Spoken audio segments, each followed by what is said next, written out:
നീ എന്നുമെന്നുമേ പ്രേമ സംഗീതത്തിൽ നീരാടി നിഗമങ്ങൾ തീർത്തേനി. അങ്ങനെ പ്രൊപ്പോസൽസ് ഒക്കെ വരാറുണ്ട്.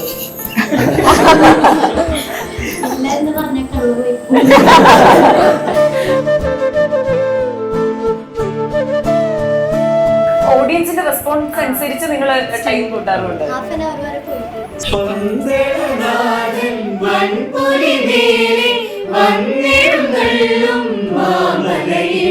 സ്വാതി രണ്ട് സ്വാതി. ഓക്കെ, ഇവർക്ക് രണ്ടുപേർക്കും മന്ത്ര എന്ന് പേരിട്ടില്ലായിരുന്നെങ്കിൽ വേറെ ഏത് പേരിടുമായിരുന്നു?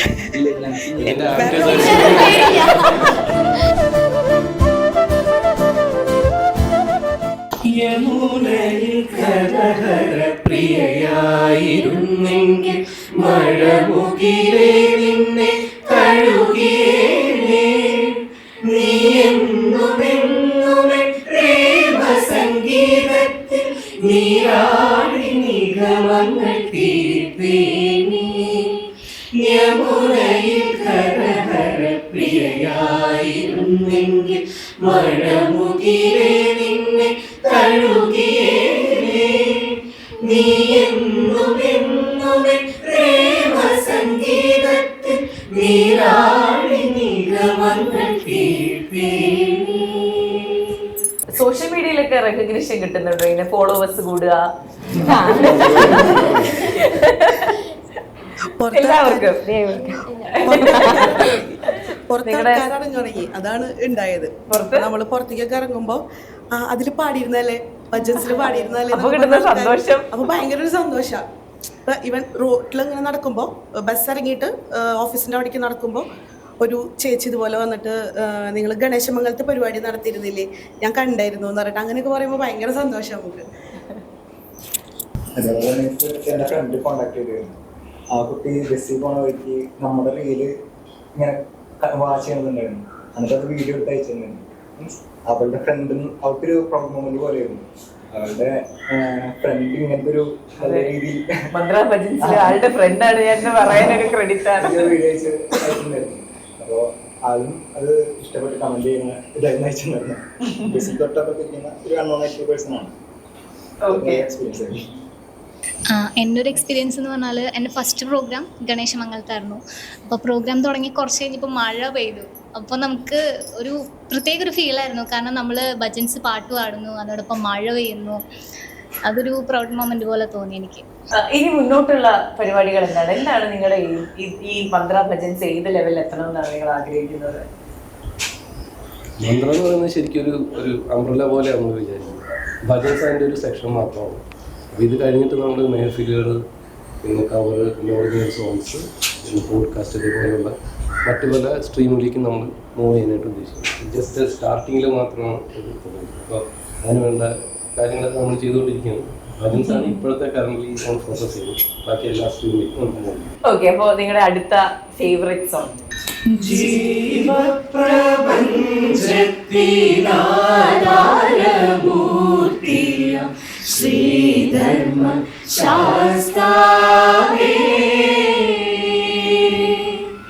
ജീവപ്രപഞ്ചത്തിനാധാരമൂർത്തിയം ശ്രീധർമ്മ ശാസ്താവേ. നാടുതോറും അങ്ങയുടെ ചേവടിയിൽ പൂജ ചെയ്ത നാമമന്ത്രോച്ചാരണത്തിനനുവദിക്കൂ. ജീവപ്രപഞ്ചത്തിനാധാരമൂർത്തിയം ശ്രീധർമ്മ ശാസ്താവേ.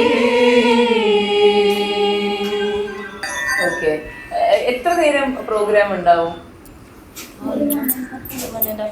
അപ്പൊ അത്രയും എനർജറ്റിക് ആയിട്ട് അത്രയും നേരം ഇരുന്ന് പാടുമ്പോൾ സന്തോഷമാണോ തോന്നുക? അതൊരു അത് ഡിപ്പെൻഡ് അപ്പോൺ ഓഡിയൻസ് ആണ്. അത് 1 to 2 വരെ പോയിട്ടുണ്ട്. ഓഡിയൻസിന്റെ റെസ്പോൺസ് അനുസരിച്ച് നിങ്ങൾ ടൈം കൂട്ടാറുണ്ട്.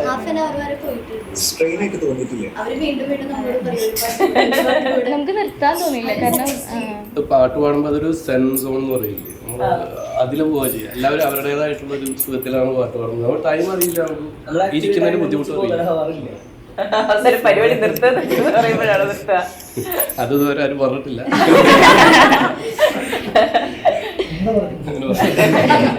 നമ്മളിതൊരു പരിപാടി നടത്തുക എല്ലാം തന്നെ ഏകദേശം 7 മണി 8 മണിയൊക്കെ കഴിഞ്ഞിട്ടാണ്. പലപ്പോഴും സൗണ്ട് ചെക്കൊക്കെ കഴിയുമ്പോൾ നേരം വരും. പക്ഷെ എന്നിട്ട് പോലും ആളുകൾ പോവാതെ കേട്ടിരിക്കാറുണ്ട്. അതാണ് നമുക്കൊരു സന്തോഷം എന്ന് പറയുന്നത്. അവർക്ക് നമ്മളൊപ്പം പാട്ട് പാടുമ്പോൾ തലയൊക്കെ ആട്ടി പല ആൾക്കാർക്കും വരിയറിയില്ലെങ്കിൽ പോയി. ചില ആൾക്കാർ വരിയറിയുന്ന ആളുകൾ പഴയ പാട്ടുകൾ അറിയുന്ന ആൾക്കാരും നമ്മൾ കാണുമല്ലേ മുന്നിൽ നിൽക്കുന്നില്ല. അതാണ് നമ്മളൊക്കെ കൂടി ഗണേശമംഗലത്ത് പറഞ്ഞില്ലേ മഴ പെയ്തു, അപ്പൊ ഒരാള് മഴ പെയ്തിട്ടും മഴയിൽ ഓടി ഇരിക്കണ്ടായിരുന്നു. മീൻസ് ഇനി നമ്മളെങ്ങനെ റീസ്റ്റാർട്ട് ചെയ്യാമല്ലോ വിചാരിച്ചു. അതൊക്കെ കുറച്ച് ടച്ചിങ് ആയിട്ടുള്ള എക്സ്പീരിയൻസ് ആയിരുന്നു. അതെ, ഏറ്റവും കൂടുതൽ ഓഡിയൻസിന്റെ റെസ്പോൺസ് കിട്ടിയിട്ടുള്ള പാട്ട് ഏതാണ്? പിന്നെയും പിന്നെയും പാടണം എന്ന് ആവശ്യപ്പെട്ടിട്ടുള്ള ഓക്കെ എവർഗ്രീൻ സോങ് ട്രെൻഡിങ് ആണ്. അതെ, അതൊന്നും പറയുന്നത് പന്തളനാഥൻ വൻപുലിമേലെ വന്നെഴുന്നള്ളും മാമലയിൽ മകരവിടർക്കിൻ മഞ്ചുളനാടും വിഴി തെളിയാനായി കാണും ഞാൻ. പന്തളനാഥൻ വൻപുലിമേലെ വന്നെഴുന്നള്ളും മാമലയിൽ മകരവിടർക്കിൻ മഞ്ചുളനാടും വിഴി തെളിയാനായി കാണും ഞാൻ. ഓരയാമയാ പരാത്പര ശരണജപങ്ങളോടെ നിൽക്കവേ. ഓരയാമയാ പരാത്പര ശരണജപങ്ങളോടെ നിൽക്കവേ. ഒരു നീതിരയ്ക്കു പകരം വിരിഞ്ഞു നരജന്മമിന്നും ഗണപതി വാരിന്റെ അധിപതി കുംഭാനുടരണമന്നിൽ തന്റെ തുമ്പിക്കൈ ചേർക്കണം നെഞ്ചിൽ വിഘ്നങ്ങൾ ഇതുപോലെ തീർക്കണം മുൻപിൽ. ലീഡ് സിംഗർ, മെയിൻ സിംഗേഴ്സ് അങ്ങനെ ആരെങ്കിലും ഉണ്ടോ? എല്ലാരും മെയിനാണ്. എന്നാലും പാട്ട് തുടങ്ങുന്ന ഒരു കോൺഫിഡൻസ് കിട്ടുന്ന ഒരാളുണ്ടാവുമല്ലോ. ആരാണ്? മുരളിയാണ്. തുടങ്ങി കൊടുക്കുക, എല്ലാവർക്കും കോൺഫിഡൻസ് കൊടുക്കുക, ഇതൊക്കെയാണ് മെയിൻ. സോങ് എല്ലാം അറേഞ്ച് ചെയ്ത് അതിന്റെ രാഗങ്ങളെല്ലാം കണക്ട് ചെയ്ത് കൊണ്ടുപോയിട്ടുള്ള ആളാണ്. പിന്നെ ശ്രീ, ഇവർ രണ്ടുപേരാണ് പ്രധാനപ്പെട്ട ആളുകൾ. ആ ചേട്ടൻ പാടുന്നതിന് ഭയങ്കര ലയിച്ച് ഹാപ്പി ആയിട്ടാ പാടുന്നത്. എല്ലാരും അത് കേട്ടോ പറഞ്ഞു തരും. ഓക്കെ, ഏതെങ്കിലും സ്റ്റേജ് പ്രോഗ്രാമിൽ ഇടയ്ക്ക് എന്തെങ്കിലും ഒരു മിസ്സിങ് സംഭവിച്ച, എന്തെങ്കിലും ഒരു പ്രശ്നം സംഭവിച്ച ആരത് കവർ ചെയ്ത് പോവുക? നമ്മളെല്ലാവരും കവർ ചെയ്ത് പോകും. കാരണം അങ്ങനെ ഉണ്ടായിട്ടുണ്ട്. ഉണ്ടോ? ഒരു സ്റ്റേജില് ഇനീഷ്യൽ സെഷൻസിലൊക്കെ ഇതേമാതിരി 1-2 പ്രാവശ്യം ശരിക്കും വന്നുള്ളത്. അപ്പൊ ആദ്യം ഉണ്ടാകുന്ന ഒരു പകപ്പാണ്. അപ്പൊ എല്ലാവരും അങ്ങോട്ട് ജസ്റ്റ് ഒന്ന് നോക്കുമ്പോഴേക്കും അപ്പുറത്താണ് പിടിക്കുന്നത്. അപ്പൊ പിന്നെ എല്ലാവരും ഒപ്പം പോകും. അങ്ങനെയാണ് നമുക്ക് ടെക്നിക്കൽ ഇഷ്യൂസ് വരുമ്പോഴാണ് കൂടുതൽ അത് വരുന്നത്. ഫീഡ്ബാക്കിന്റെ കുറവുകളൊക്കെ വരുമ്പോഴാണ് വരുന്നത്. അപ്പൊ നമുക്ക് എല്ലായ്പ്പോഴും നല്ല സൗണ്ട് ആയിരിക്കും എന്നില്ല. അത് അവരെ കുറ്റം കൊണ്ടായിരിക്കില്ല, നമുക്ക് അതിനുള്ള ടൈമുകളുണ്ടാവും. അതെ, കിട്ടുന്ന സ്റ്റേജ് കൺജസ്റ്റഡ് ആയിട്ടുള്ള സ്റ്റേജുകൾ വരുമ്പോ നമുക്ക് അതിന് ഫീഡ്ബാക്ക് കിട്ടില്ല. എന്തായാലും മാക്സിമം നമ്മൾ നന്നാക്കാൻ ശ്രമിക്കാറുണ്ട്.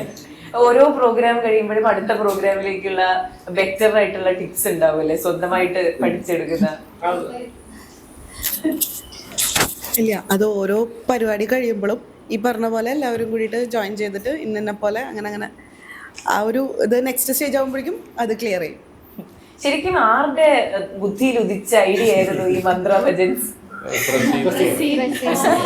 ക്യാമറയ്ക്ക് പിന്നിലും നമുക്ക് ആളുകളുണ്ട്. അതെ, ക്യാമറയ്ക്ക് പിന്നില് ഇതൊക്കെ ചില ദിവസം പരിപാടിയൊക്കെ കഴിഞ്ഞ് അത്രയും ഹാപ്പി ആയിട്ട് ലക്ഷം ആൾക്കാരെ ഹാപ്പി ആകുമ്പോ ഉറങ്ങല്ലേ ചെയ്യാം.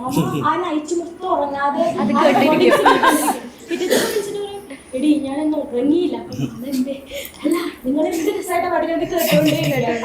അല്ല, അത് നമ്മളിങ്ങനെ പാടിക്കൊണ്ടിരിക്കും നല്ല രീതിക്കാണ് പോണെന്നുണ്ടെങ്കിൽ ആളുടെ മുഖം നല്ല ഹാപ്പിയാവും.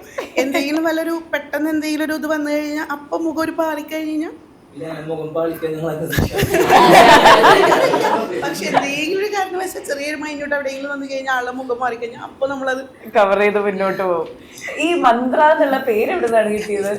അത് ഗ്രൂപ്പ് ഡിസ്കഷനിൽ വന്നതാ. അതും ഈ പറഞ്ഞ പോലെ എല്ലാവരും കൂടി ഇരുന്ന് ഓൺലൈനിൽ വന്നത് ഞങ്ങളെല്ലാവരും കൂടെ ഒരുമിച്ച് ഡിസ്കസ് ചെയ്തിട്ട് പല പല പേരുകൾ പറഞ്ഞ അതെ അവസാനം അവസാനം സെലക്ട് ചെയ്തത്. ഡിവൈൻ വൈബ്രേഷൻ ഡിവൈൻ വൈബ്രേഷൻ അതുകൂടി ഉണ്ട്. മന്ത്ര ഡിവൈൻ വൈബ്രേഷൻ. മന്ത്ര എന്ന് പേരിട്ടില്ലായിരുന്നെങ്കിൽ വേറെ ഏത് പേരിടുമായിരുന്നു? ഇല്ല ഞങ്ങൾക്ക് ഇതിന്റെ മന്ത്രിക്ക് ശേഷം വേറെ ഓപ്ഷനേ ഉണ്ടായിരുന്നില്ല. യൂണിറ്റ്ലി എല്ലാവർക്കും ഇഷ്ടമാണ്. എല്ലാവരും നല്ല സാറ്റിസ്ഫൈഡ് ആണ്. ആ ശരിയാണ്, നിങ്ങളെ കാണുമ്പോ ആ പേര് കറക്റ്റ് തോന്നുന്നുണ്ട്. ആ പേരിലാണ് അതെ. അപ്പൊ ഈ ഇങ്ങനെ ഒരു ട്രൂപ്പ് തുടങ്ങാനും ഇങ്ങനെ ഒരു ഗ്യാങ് ആകാനും ഇത് പ്രോഗ്രാംസ് നല്ലവണ്ണം പോകാനും ഒക്കെ ആയിട്ട് ഇതിന്റെ പിന്നിൽ ഒരു ഡിവൈൻ ആയിട്ടുള്ള ഒരു ശക്തി ഉണ്ട് എന്ന് തന്നെയാണല്ലേ?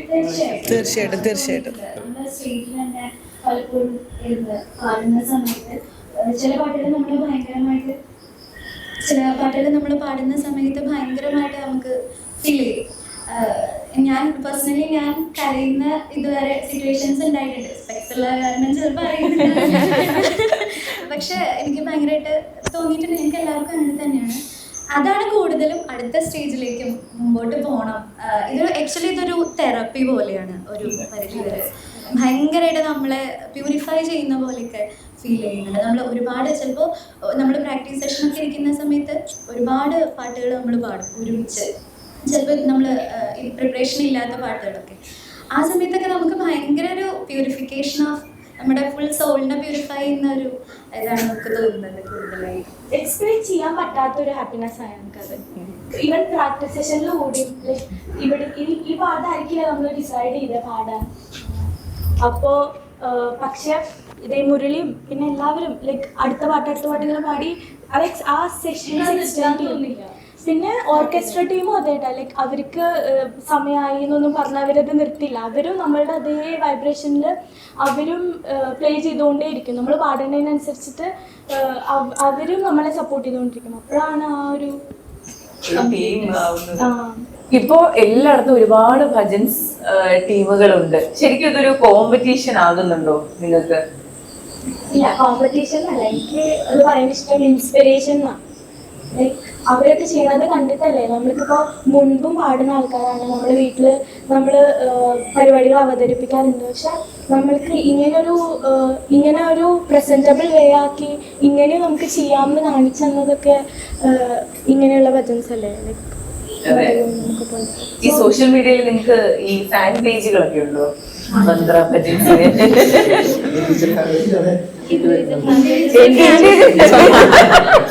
ഓക്കെ. ഇതിൽ ഏറ്റവും ഫാൻ ബേസ് ഉള്ളത് ആർക്കാണ്? രണ്ട് സ്വാതി ഓക്കെ. ഇവർക്ക് രണ്ടുപേർക്കുമാണ്. ഓക്കെ. ഇൻസ്റ്റഗ്രാമിൽ ഇങ്ങനെ മെസ്സേജ് ഒക്കെ വരാറുണ്ടോ? ഇഷ്ടംപോലെ മെസ്സേജ് ഭജൻസ് കണ്ടു കഴിഞ്ഞിട്ട് ഇപ്പൊ പ്രോഗ്രാം കഴിഞ്ഞ് നമ്മൾ ഇറങ്ങുമ്പോ മെസ്സേജ് പരിപാടിക്ക് തന്നെ ഇൻഡിവിജ്വലായിട്ട് എന്നെ മാത്രമല്ല എല്ലാവരും എളിമയാണ്, എല്ലാരും ട്രൈ ചെയ്യുന്നത്. ഓക്കെ. അങ്ങനെ പ്രൊപ്പോസൽസ് ഒക്കെ വരാറുണ്ട്? എല്ലാരും പറഞ്ഞ കള്ളു. അതെ. അപ്പൊ ശരിക്കും സോഷ്യൽ മീഡിയയിൽ ഒരു റെക്കഗ്നിഷൻ കിട്ടുന്നുണ്ട് എല്ലാവർക്കും തന്നെ. അല്ല, ഇത് സോഷ്യൽ മീഡിയ വന്നത് കൊണ്ടാണല്ലോ നമുക്ക് കുറച്ചും കൂടി ഒരു എക്സ്പോഷർ ഒക്കെ കിട്ടുന്നത്. ഓക്കെ. ഇപ്പോൾ ഉള്ള പ്രോഗ്രാംസ് എല്ലാം ഈ മൗത്ത് പബ്ലിസിറ്റി വഴി പറഞ്ഞറിഞ്ഞൊക്കെയാണോ ബുക്കിങ്ങുകൾ വരാറുള്ളത്?